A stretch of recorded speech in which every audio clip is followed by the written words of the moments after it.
Mtazamaji wa YouTube chaneli yetu ya Kalamu TV Online, tunaripoti taarifa hii kutokea Ikulu Dodoma.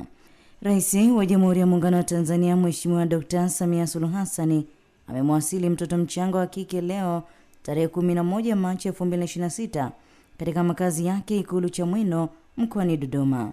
Mtoto huyo alipewa jina la Grace Samia Suluhu aliyetelekezwa mjini Nzega mkoani Tabora na amekabidhiwa kwa Rais Dr. Samia na mkuu wa wilaya Nzega Mheshimiwa Naitapwaki Tukai.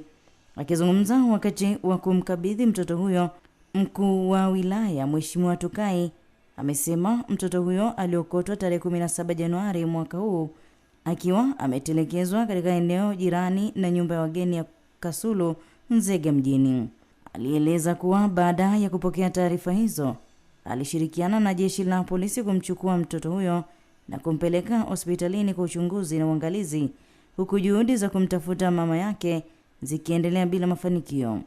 Rais Dr. Samia amemkaribisha mtoto huyo katika familia yake na kuahidi kumpatia malezi, ulinzi na huduma zote muhimu ili akue katika mazingira salama na yenye upendo.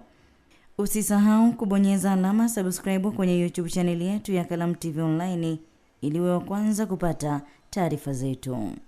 Usisahau kubonyeza alama ya subscribe Kalamu TV Online.